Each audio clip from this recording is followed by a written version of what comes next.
This is not a good look for Nick Sirianni. Welcome back to the channel. Appreciate y'all being here. Thank you for your support.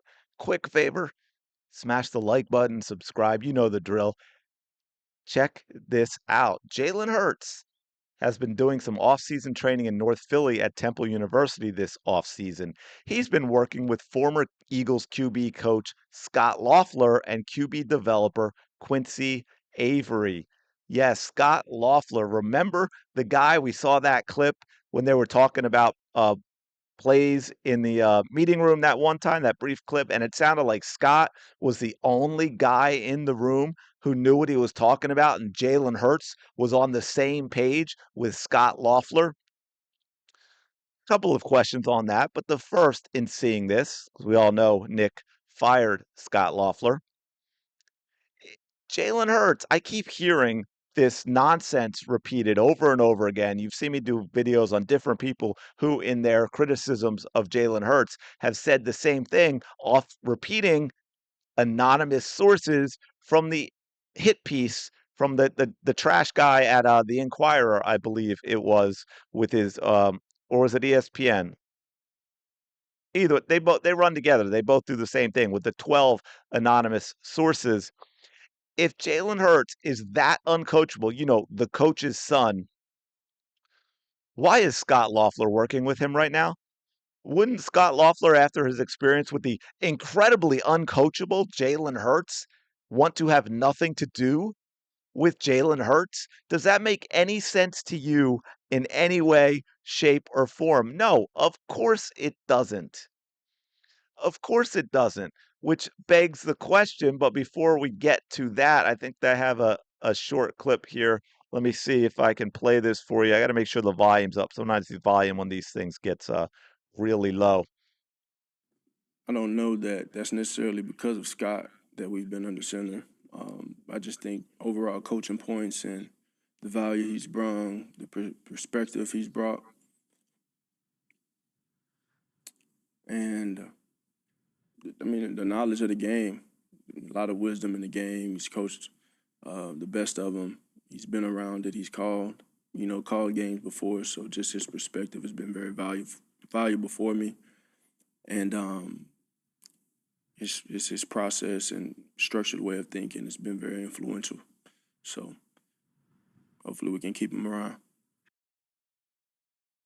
Wow. So there you go, folks. Jalen Hurts singing the praises of Scott Loeffler. And if you caught the very end, I hope we can keep him around. So what did Nick Sirianni do? We've got all these supposed anonymous sources, all of which I believe are Nick Sirianni and probably Kevin Patullo, even though he's not there. Well, he's not there anymore, right? He's a little bit in limbo. Demotion.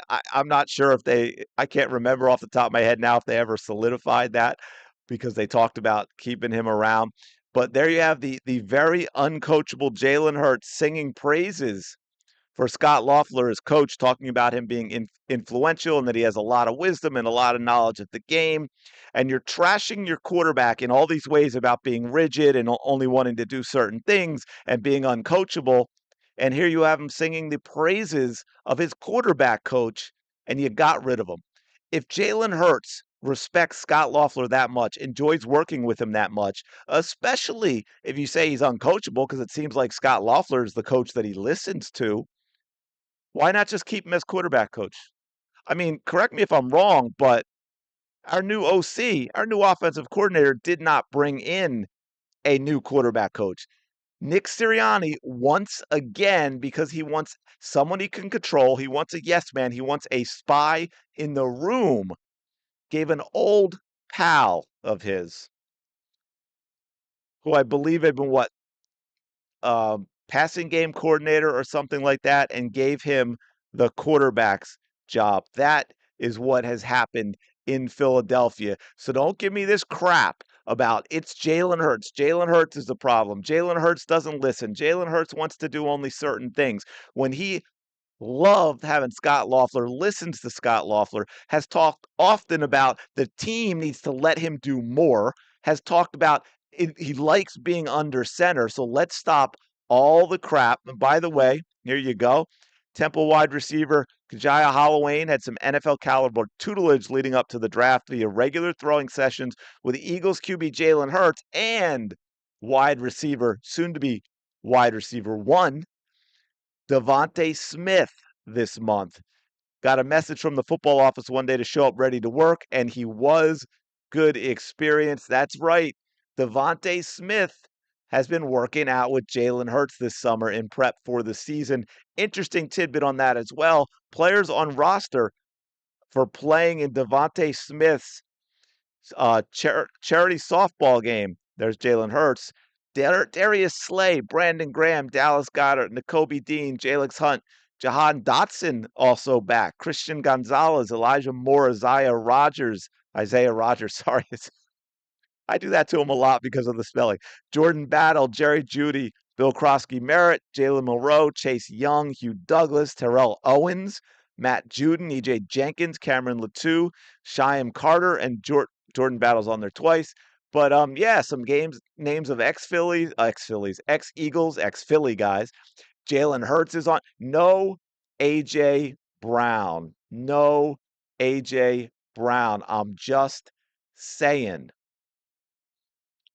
And here you got Devontae, the guy's putting in work over the summer. My man is getting ready to be wide receiver one. I saw something just recently. I didn't get a chance to dig in enough. I think it was Adam Schefter though. So talking about how the Eagles are looking to trade AJ Brown. The Patriots are still interested. Talks may happen around June 1st. So hey man, I don't know about y'all, and I get how good AJ can be, although again he was not part of it this year was on him, right? He wasn't creating the separation that he's created in the past. He's not getting any younger. Yeah, he's probably still got some couple of monster years left if you focus on him instead of winning. But I'm good with Devontae Smith being wide receiver one and the wide receivers we currently have in the wide receiver room. So let me know your thoughts on all this in the comments below. Where do you stand on all of this? Are you getting comfortable with the idea of AJ Brown, even though he's talented, and the drama being gone and just moving forward? And where do you stand on all this stuff? Like the more I learn, the less I like Nick Sirianni. Although I don't know if my opinion of him can go any lower. But it's plummeted pretty far. Last thing I'll finish up with, because I praise him all the time. Howie Roseman's a fantastic GM, but he's got to get over that PTSD he has from the Chip Kelly era when he lost power, because I think that's a big reason why Nick Sirianni is still here, because he's someone that Howie Roseman can control. Howie doesn't want to bring in a legendary coach, a top tier coach, because I think he's worried a little bit about losing that type of power. You're not going to bring in a John Harbaugh or someone like that. And I think that hurts the Eagles. I think Nick, at this point and everything I've seen, despite all the winning, is a bit of a net negative for this team at this point. So Howie's got to figure that out. But anyway, let me know your thoughts on all this in the comments below. Appreciate you checking out the video as always. Do me a favor, smash the like button and subscribe. I think we're closing in on being about 250 subscribers away from 2,000. So thank all of you. Go Birds. Flyers Nation, first game of the playoffs. They took from Pittsburgh Penguins in Pittsburgh. I gotta get to these other Philly teams, right, man? It's all Birds all the time, but I know most of you love that. So anyway, I'll talk to you later.